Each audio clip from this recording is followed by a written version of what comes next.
안녕하십니까. 인천 우리좋은교회 최형식 목사입니다. 혹 중2병이라고 들어보셨습니까? 중2병은 중학교 2학년 나이 또래의 사춘기 청소년들이 흔히 겪게 되는 심리적 상태를 빗댄 언어로서 난 남들과 달라, 난 남보다 훨씬 우월해라는 등의 말투로 허세를 부리는 사람을 얕잡아서 부르는 신조어로서 일본에서 1999년에 처음 만들어진 속어이며 우리나라로 건너온 뒤에는 의미가 변하여 비하적인 의미로 더 많이 쓰이고 있습니다. 최근 들어 중2를 둔 학부모님들의 입학 문의가 많이 있는데요. 아이가 학교에 가기 싫어한다고 해서 몇 개월째 학교를 가지 않는다는 것입니다. 그러면 어떤 교육을 가르치는 것입니다. 부모님들은 아이들을 그냥 잘 짜여진 커리큘럼에 열심히 가르치기만 하면 된다고 생각하는데 그걸 아이가 받아들이지 못하면 아무런 의미가 없습니다. 요즘 아이들은 어려운 문제에 부딪히면 쉽게 잘 포기해버리는 것이 문제입니다. 꿈이 있다면 포기하지 않을 것이고 본인 스스로가 할 수 있다는 희망을 갖고 나아가는 방법을 가르쳐 주는 것이 해결책이라고 봅니다. 첫째로 아무리 좋은 걸 가르쳐도 아이가 받아들이지 못하면 안 되는 것입니다. 교사가 어떤 걸 설명하면 중요한 것이 들리는 아이가 있고 중요하지 않은 게 들리는 아이가 있습니다. 지적인 수용 능력에 따라 결정되는 것인데 수용성이 없는 아이들의 특징은 가르쳐줘도 마음과 몸 그리고 머리가 먼저 포기를 하는 것입니다. 또 본인이 좋아하지 않는 선생님이 가르쳐 주기 때문에 받아들이지 않는 문제도 있습니다.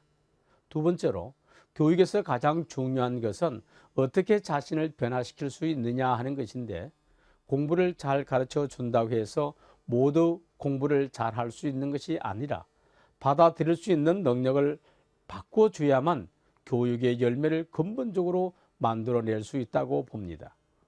먼저 본인이 누구인지를 알아야 한다고 봅니다. 내가 누구인지를 깨닫는 순간 하나님이 주신 내 모습이 받아들여지기 시작합니다.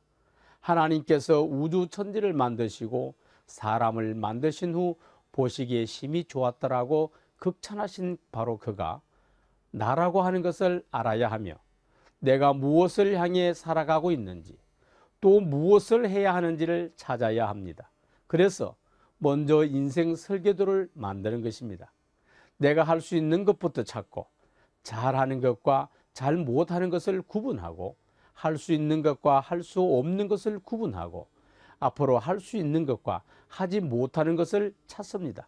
그 다음으로 흔들림 없는 의지력, 인내심을 키우는 일, 포기하지 않는 힘을 키우기 위해 묵상법과 자기 칭찬 기록 작성하는 등 상황 적응법, 반성 기록 등을 실천하게 해주는 것입니다. 그 다음에 줄넘기, 산책, 축구, 발야구 등을 통해서 체력을 키우고 협영심을 키워 나갑니다. 그리고 프로젝트와 연극활동, 코러스와 댄스를 통해서 대인관계와 배려, 소통과 공감 능력을 키워 나가며 일기쓰기, 생활기획표, 용돈 기록부 작성 등을 통해 자기 관리를 철저히 함으로써 자존감뿐만 아니라 자신감, 성취욕을 높이며 비로소 꿈을 향해 인생 설계도를 하나하나 채워나가게 하는 것입니다. 이렇게 하나하나 설계도를 채워나갈 때 미래 하나님께서 보시기에 심히 좋았다라고 하는 칭찬을 계속 들을 수 있게 될 것입니다. 그런즉 누구든지 그리스도 안에 있으면 새로운 피조물이라. 이전 것은 지나갔으니 보라 새 것이 되었도다. 우리는 예수 그리스도 안에서의 신앙과 올바른 신앙을 갖춘 기독교 교육이 밑바탕이 되고 수준 있는 미래 교육을 만나 발전될 때에 미래 세상에서 승리해 나가며 주님 나라를 섬길 수 있는 능력을 갖춘 사람을 길러낼 수 있다고 믿습니다. 중2병으로 어려움을 겪고 있는 청소년 여러분, 그리고 성도 여러분, 그리스도 안에 있는 내가 바로 하나님의 글작품임을 알고 계십니까? 내 삶 속에 그리스도를 초청해야 합니다. 내 속 사람 안에 살아서 역사하시도록 초청해야 합니다. 이 능력이 역사할 때 비로소 어떤 제한도 받지 않고 무궁한 가능성을 그대로 펼칠 수 있는 멋진 삶이 펼쳐질 것입니다.